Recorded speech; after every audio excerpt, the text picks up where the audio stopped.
Hello.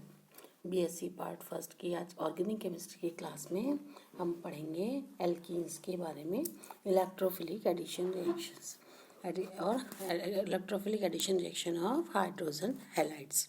Hydrogen halides क्या होते हैं? जैसे HCl, HBr, HI, है ना, hydrogen iodide, hydrogen bromide, hydrogen chloride. तो इसका एडिशन कैसे होता है ये हम पिछले उसमें थोड़ा आइडिया दे चुके हैं। अब आज हम इसके मैकेनिज्म के बारे में पढ़ेंगे और कैसे होता है क्या पढ़ेंगे। जब हमारा जो हाइड्रोजन हैलाइड है, जैसा कि हम जानते हैं, ये जब अनसिमेट्रिक एल्कीन पर जुड़ता है, यानी कि हमारा जो एल्कीन है उसमें जब हाइड्रोजन हैलाइड जुड़े तो उसके जुड़ने से दो तरह के एल्काइल हैलाइड्स हमें मिल सकें। तो कौन सा एल्काइल हैलाइड मिलेगा इसको बताने के लिए मार्कोनिकॉव्स का नियम है। मार्कोनिकॉव इन्होंने कैसे बताया? इन्होंने कहा कि जब एडिशन होता है हाइड्रोजन ब्रोमाइड का, तो जो पॉजिटिव पार्ट होता है, यानी कि जो हाइड्रोजन है, वो उस कार्बन पे जाएगा जिसके पास हाइड्रोजन का नंबर ज़्यादा है, या इसका उल्टा कहें कि जो जुड़ने वाले वो है हमारा एल्काइल हैलाइड, तो उसका जो नेगेटिव पार्ट है वो उस कार्बन पे जाएगा जिसके पास हाइड्रोजन का नंबर कम है ना। जैसे कि अगर हम देखें प्रोपीन में देखें, है ना, जैसे नीचे देखो आप प्रोपीन में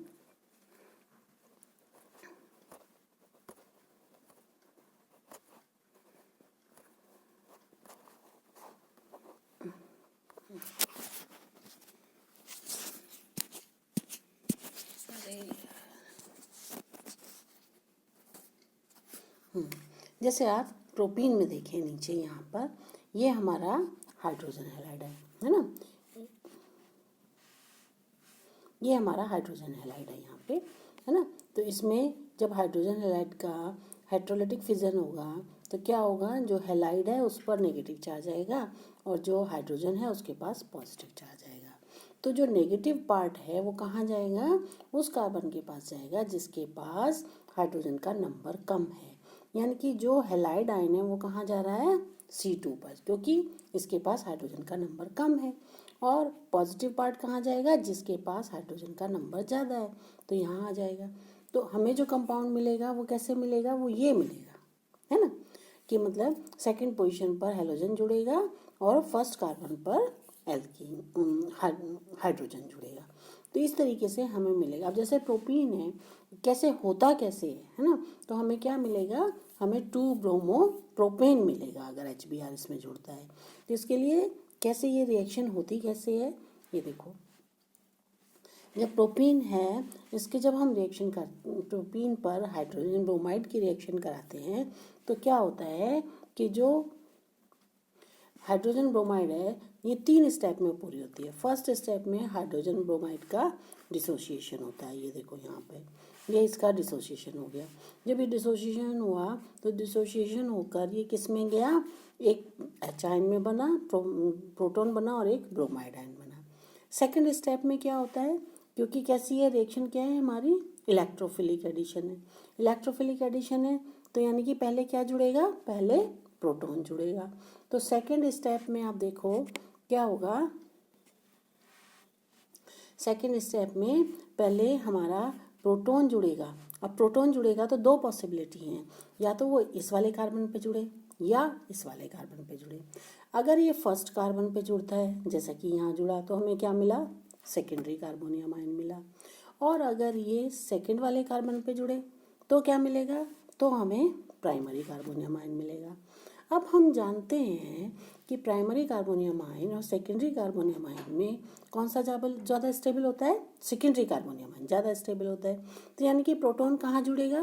प्रोटॉन उस कार्बन पे जुड़ेगा जिस पे हाइड्रोजन का नंबर ज़्यादा है, यानी कि 1 पे जुड़ेगा, और हमको क्या मिलेगा? ये वाला कार्बोनियम आयन मिलेगा। ठीक है। थर्ड स्टेप में क्या होगा? अब जो हमारा ब्रोमाइड है, थर्ड स्टेप में क्या होगा? जो हमारा ब्रोमाइड आयन है वो इस कार्बोनियम आयन पे जुड़ेगा। अब जब ये कार्बोनियम आयन पे जुड़ेगा तो क्या होगा? जब सेकेंडरी कार्बोनियम आयन है और ब्रोमाइड कहाँ जाएगा? फिर कार्बोनियम एटम पे जाएगा तो यहाँ जुड़ेगा, तो हमें क्या देगा 2 ब्रोमोप्रोपेन। और अगर ये प्राइमरी कार्बोनियम आयन होता तो ब्रोमीन कहाँ जुड़ेगा, यहाँ जुड़ेगा, तो हमें क्या मिलता प्राइमरी कार्बोनियम आयन के केस में 1 ब्रोमोप्रोपेन। तो क्या कहा मार्कोनिकॉफ ने, क्या कहा कि मार्कोनिकॉफ के अकॉर्डिंग कि अगर नेगेटिव पार्ट है वो उस कार्बन पे जाएगा जिसमें कि हाइड्रोजन का नंबर कम है, या इसका उल्टा बोलें कि जो पॉजिटिव पार्ट है वो उस कार्बन पे जाएगा जिस पे कि हाइड्रोजन का नंबर ज़्यादा है। तो यानी कि जो हमें कंपाउंड मिलेगा वो क्या मिलेगा, मेजर अमाउंट ये मिलेगा 2 ब्रोमोप्रोपेन। ठीक है, यही हमारा नियम है। अब ये इसकी कैसे एनर्जेटिकली रिएक्शन देखें इसकी कैसे होती है, देखो ये देखो, ये इसका एनर्जी प्रोफाइल डायग्राम है। एनर्जी प्रोफाइल डायग्राम में आप ये देखो, जब प्राइमरी कार्बोनियम आयन बनता है ना, तो उसके लिए जो एनर्जी ऑफ एक्टिवेशन है ट्रांजिशन स्टेट की वो हमारी ये है, ये वाली है ना, और इसके होने से क्या बनता है हमारा प्राइमरी कार्बोनियम आयन बनता है ये। और जो सेकेंडरी कार्बोनियम आयन है उसके लिए जो ट्रांजिशन स्टेट है, ये जो ट्रांजिशन स्टेट है ये वाली है ना, तो उसके लिए जो एनर्जी ऑफ एक्टिवेशन है वो कौन सी है, ये वाली, ये सेकंड नीचे वाली। तो अब हम देख रहे हैं कि प्राइमरी कार्बोनियम आयन के लिए एनर्जी ऑफ एक्टिवेशन ज़्यादा है, सेकेंडरी कार्बोनियम आयन के लिए एनर्जी ऑफ एक्टिवेशन कम है। तो कौन सी रिएक्शन फिजिबल होगी, जिसके लिए एनर्जी ऑफ एक्टिवेशन कम है, तो यानी कि सेकेंडरी कार्बोनियम आयन हमारा बनेगा। फिर जब ये सेकेंडरी कार्बोनियम आयन बन गया फिर उस पर ब्रोमाइड आयन जुड़ गया, और ब्रोमाइड आयन जुड़ गया तो हमें क्या मिल गया 2 ब्रोमोप्रोपेन। तो ये इसका एनर्जी प्रोफाइल डायग्राम है कि एनर्जी किस तरीके से ये इसको फेवर करता है कि भाई कम एनर्जी वाली, जिसकी हमेशा रिएक्शन किस पाथ से जाती है, उस पाथ से जाती है जहाँ पर एनर्जी ऑफ एक्टिवेशन कम हो, या हम कहें एनर्जी बैरियर वैल्यू कम हो। तो क्योंकि सेकेंडरी कार्बोनियम आयन के लिए कम है तो रिएक्शन कैसे चलेगी, सेकेंडरी कार्बोनियम आयन बनाकर उसके थ्रू चलेगी और हमें क्या मिलेगा 2 ब्रोमोप्रोपेन मिलेगा। यही हमारा मेजर प्रोडक्ट होगा और यही हमें किसने बताया, मार्कोनिकॉफ ने बताया। तो आ गया क्लियर कि मार्कोनिकॉफ का क्या नियम है, वो आपको समझ में आ गया कि नेगेटिव पार्ट हमेशा कोई भी जो जुड़ने वाला मॉलिक्यूल है उसका नेगेटिव पार्ट उस कार्बन पे जाएगा जिस पे हाइड्रोजन का नंबर कम है। ठीक है, अब हम नीचे चलें। अब दूसरा इफेक्ट क्या है, परऑक्साइड इफेक्ट। अब ये परऑक्साइड इफेक्ट क्या होता है, परऑक्साइड इफेक्ट क्या होता है, इसको हम इसको क्या बोलते हैं, परऑक्साइड इफेक्ट भी कहते हैं, खैरेश नियम भी बोलते हैं, ये खैरेश का नियम भी देते हैं, या परऑक्साइड कहते हैं, या फ्री रेडिकल मैकेनिज्म भी कहते हैं, या एंटी मार्कोनिकॉफ भी रूल भी कहते हैं। तो कई वो हैं, है ना। तो ये क्या होता है कि अगर हम HBr का एडिशन परऑक्साइड की प्रेजेंस में करें अनसैचुरेटेड अनसिमेट्रिकल एल्कीन्स पर, यानी कि जैसे प्रोपीन पर, तो क्या होता है HBr का एडिशन परऑक्साइड की प्रेजेंस में मार्कोनिकॉफ के नियम के बिल्कुल अपोजिट होता है। पहले क्या होता था मार्कोनिकॉफ के नियम के अनुसार कि नेगेटिव पार्ट उस कार्बन पे जाएगा जिसके पास हाइड्रोजन कम हो, परऑक्साइड की इफेक्ट में जस्ट अपोजिट होता है कि नेगेटिव पार्ट कहाँ जाएगा, उस कार्बन के पास जाएगा जिसके पास हाइड्रोजन अधिक हो। यानी कि 2 ब्रोमो ऑक्सीजन की प्रेजेंस में या परऑक्साइड की प्रेजेंस में रिएक्शन में जस्ट उल्टा होगा और हमें क्या मिलेगा 1 ब्रोमोप्रोपेन। ये क्या कहलाता है, ये मार्कोनिकॉफ का नियम, एंटी मार्कोनिकॉफ रूल कहलाता है, या खैरेश नियम के अनुसार इसको जाना जाता है। इसमें होता क्या है, अब इसका रिएक्शन मैकेनिज्म देखें कि ऐसा क्या हो जाता है परऑक्साइड के प्रेजेंस में कि एडिशन बिल्कुल उल्टा हो जाता है। ऐसा क्यों होता है, क्योंकि ये रिएक्शन जो है फ्री रेडिकल मैकेनिज्म के द्वारा होती है, जबकि सिंपल एडिशन रिएक्शन में जो इलेक्ट्रोफिलिक एडिशन थी वो कैसे थी, वो परऑक्साइड की एब्सेंस में कैसी थी, वो हमारी आयनिक मैकेनिज्म थी, है ना।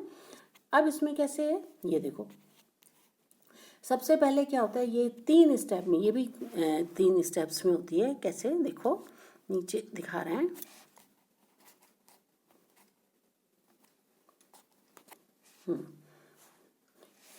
फर्स्ट स्टेप में क्या होता है कि जो ये तो हमने रिएक्शन दिखाई है कि परऑक्साइड की प्रेजेंस में क्या होगा, रिएक्शन बिल्कुल उल्टी होगी कि जो HBr है उसका एडिशन कैसे होगा, ब्रोमीन कहाँ जाएगा, फर्स्ट कार्बन पे जाएगा और हमें क्या मिलेगा, 1 ब्रोमो प्रोपेन मिलेगा। ये खैरिश का नियम है और ये परऑक्साइड की प्रेजेंस में होता है। इसको परऑक्साइड इफेक्ट्स के नाम से भी जानते हैं। होता कैसे है, क्योंकि ये फ्री रेडिकल मैकेनिज्म के द्वारा होती है। जैसे कि अब देखें कैसे होती है। फ्री रेडिकल मैकेनिज्म जो है हमेशा 3 स्टेप में होता है। एक होता है चेन इनिशिएशन, यानी कि चेन की शुरुआत, ये हमेशा चेन मैकेनिज्म होती है और एक बार शुरू हो जाती है फिर वो चलती रहती है जब तक कि उसमें से एक रिएक्टेंट जो है कम नहीं हो जाए, यानी कि या तो एल्कीन की ख़त्म हो जाए या जो एडिशन होने वाला HBr है वो ख़त्म हो जाए, है ना, तब जाके ये रिएक्शन रुकती है। तो 3 भागों में होती है। एक होता है चेन इनिशिएशन, यानी कि चेन की शुरुआत। दूसरी क्या होती है, चेन प्रोपेगेशन स्टेप्स, जिसमें चेन आगे बढ़ती है। और तीसरी होती है चेन टर्मिनेशन, जिसमें कि रेडिकल्स ही आपस में रिएक्शन करते हैं और रिएक्शन करके प्रोडक्ट बना देते हैं और वो आपस में ख़त्म हो जाते हैं। तो अब पहले फर्स्ट स्टेप में, फर्स्ट है chain initiation step. Chain initiation step में क्या होता है, परऑक्साइड, ये हमारा क्या है, परऑक्साइड है ना, ROOR, ये हमारा कोई भी परऑक्साइड है, एल्काइल परऑक्साइड। जब ये अल्ट्रावायलेट लाइट्स होती हैं, यूवी रेडिएशंस की प्रेजेंस में, ये क्या होता है, फ्री रेडिकल में टूटता है। 2 फ्री रेडिकल्स, हम होमोलिटिक फिजन होता है यहाँ से और ये 2 फ्री रेडिकल में टूट जाता है ये। अब ये जो फ्री रेडिकल है, इस फ्री रेडिकल बन गया। अब ये जो फ्री रेडिकल है ये क्या करता है, HBr के साथ में रिएक्शन करता है। HBr के साथ में रिएक्शन करता है तो ये H तो ये ले लेता है, ये OR, और ये अल्कोहल बना देता है और बाकी क्या बचा, ब्रोमीन। HBr का भी होमोलिटिक फिजन हुआ, इसने इससे H ले लिया, H रेडिकल इसने ले लिया और ब्रोमीन हमारा ये फ्री रेडिकल बन गया। अब ये ब्रोमीन फ्री रेडिकल बन गया। अब ये सेकंड स्टेप में देखो क्या करेगा। सेकंड स्टेप में ये जो ब्रोमीन फ्री रेडिकल है ये हमारा एल्कीन पर जुड़ेगा। अब ये एल्कीन पर जुड़ेगा तो हमारे फिर वही 2 पॉसिबिलिटी हैं। अगर ये bromine free radical first carbon पे जुड़े, है ना, तो क्या मिलेगा, जो फ्री रेडिकल बनेगा वो क्या बनेगा, ये वाला बनेगा, सेकेंडरी कार्बन फ्री रेडिकल बनेगा। और अगर ये ब्रोमीन यहाँ जुड़े, सेकंड कार्बन पे जुड़े, जैसा कि यहाँ दिखा रखा है, तो हमें क्या मिलेगा, प्राइमरी फर्स्ट डिग्री का फ्री रेडिकल मिलेगा। यहाँ पे जैसे दिख रहा है फर्स्ट कार्बन पे रेडिकल बनेगा। अब फिर वही बात, हम जानते हैं कि secondary free radical primary free radical से ज़्यादा स्टेबल होता है। तो रिएक्शन किधर से होगी, रिएक्शन हमारी यहाँ से होगी, यानी कि हमारा सेकेंडरी फ्री रेडिकल बनेगा। और ये सेकेंडरी फ्री रेडिकल फिर हमारे क्या करेगा, HBr के साथ में रिएक्शन करेगा, फ्रेश मॉलिक्यूल के साथ में। ये फ्री रेडिकल HBr के साथ रिएक्शन करेगा, हाइड्रोजन तो हमारी यहाँ आ गई और हमको मिल गया 1 ब्रोमो प्रोपेन और फिर से ब्रोमीन फ्री रेडिकल बन गया। ये ब्रोमीन फ्री रेडिकल फिर से फ्रेश मॉलिक्यूल पे इस पे रिएक्शन करेगा और इस तरह हमारी ये चेन रिएक्शन आगे आगे आगे आगे बढ़ती चली जाएगी, है ना। तो इसलिए हम इसको कहते हैं चेन प्रोपेगेशन, चेन का बढ़ना, कि एक बार रेडिकल बना, उसने फ्रेश मॉलिक्यूल के साथ रिएक्शन करी, हमारा प्रोडक्ट बन गया, फिर जो रेडिकल बना उसने फिर से एल्कीन पे रिएक्शन किया, फिर हमारा रेडिकल बना, फिर रिएक्शन। तो इस तरीके से देखो, जब ब्रोमीन फ्री रेडिकल हमारा इसमें बनता है, सेकेंडरी कार्बन फ्री रेडिकल बना, जुड़ा, सेकेंडरी फ्री रेडिकल जब फिर HBr से रिएक्शन करता है तो हमें 1 ब्रोमो प्रोपेन मिला। जबकि जब हम आयनिक मैकेनिज्म में देख रहे थे, मार्कोनिकॉफ के नियम के अनुसार ब्रोमीन कहाँ आ रही थी, हमारे सेकंड कार्बन पे आ रही थी, हमें 2 ब्रोमो प्रोपेन मिल रहा था। लेकिन परऑक्साइड की प्रेजेंस में ये ही उल्टा हो गया और कहाँ मिल रहा है, ब्रोमीन फर्स्ट कार्बन पे मिल रहा है। तो हमें मेजर प्रोडक्ट क्या मिला, 1 ब्रोमो प्रोपेन। तो इसको हम बोलते हैं परऑक्साइड इफेक्ट, है ना, या कैरेज लॉ। थर्ड स्टेप क्या होता है, chain termination. Chain termination step में क्या होता है, जब हमारा एल्कीन और HBr दोनों में से कोई भी एक खत्म हो जाए, ख़त्म हो जाए, कम्प्लीटली यूज्ड अप हो जाए, रिएक्शन साइड से हट जाए, तो क्या होगा, ये जो रेडिकल्स हैं ये आपस में ही रिएक्शन करने लगते हैं, जुड़ने लगते हैं और प्रोडक्ट देने लगते हैं। अब जैसे चेन टर्मिनेशन, अगर ब्रोमीन फ्री रेडिकल, ये ब्रोमीन फ्री रेडिकल और एक ये ब्रोमीन फ्री रेडिकल, ये आपस में जुड़ सकता है तो क्या बना देगा, ब्रोमीन मॉलिक्यूल बना देगा वापस से, है ना। और फिर इसी तरह अगर ये वन सेकेंडरी फ्री रेडिकल है, ये सेकेंडरी फ्री रेडिकल दूसरे सेकेंडरी फ्री रेडिकल के साथ में जुड़ जाए तो हमको ये मिल जाएगा डाईब्रोमो डेरिवेटिव, है ना, डाईब्रोमो डाईमिथाइल ब्यूटेन मिल जाएगा, है ना। और लास्ट में अगर हमारा ये हो गया, ये जो सेकेंडरी फ्री रेडिकल है, वन ब्रोमो से प्रोपाइल फ्री रेडिकल, ये इस पर जब ब्रोमीन जुड़ेगा तो हमें ये मिल जाएगा। कहने का मतलब ये कि ये जो फ्री रेडिकल्स हैं ये आपस में ही रिएक्शन कर करके ख़त्म होने लगते हैं, तब हम इसको कहते हैं चेन टर्मिनेशन रिएक्शन। लेकिन ये जो पेरोक्साइड इफेक्ट है ये हाइड्रोजन फ्लोराइड, HCl और HI पर नहीं देखा गया, क्योंकि इनकी जो होमोलिटिक फिजन है वो एनर्जी काफ़ी ज़्यादा होती है, जिससे ये फ्री रेडिकल नहीं देते। तो यानी कि ये फ्री रेडिकल मैकेनिज्म द्वारा रिएक्शन नहीं देते, सिर्फ आयनिक रिएक्शन से ही देते हैं। इसलिए जो हमारी रिएक्शन है, जो पेरोक्साइड इफेक्ट है, वो हाइड्रोजन ब्रोमाइड के साथ में ही देखने को मिलता है। ठीक है, तो आज हमने क्या पढ़ा, आज हमने एल्कीन्स पर हाइड्रोजन हैलाइड का इलेक्ट्रोफिलिक एडिशन पढ़ा, जिसमें हमने दोनों नियम पढ़े कि मार्कोनिकॉफ नियम और एंटी मार्कोनिकॉफ नियम, या जिसको हम कहें पेरोक्साइड इफेक्ट या खैरश लॉ के नाम से ये जाने जाते हैं। और ये बहुत ही इम्पॉर्टेंट है, एग्ज़ाम में ज़रूर पूछा जाता है, इस पर एक ना एक क्वेश्चन ज़रूर आपको मिलेगा। ठीक है, अब इसको आप अच्छे से पढ़िएगा और देखते हैं।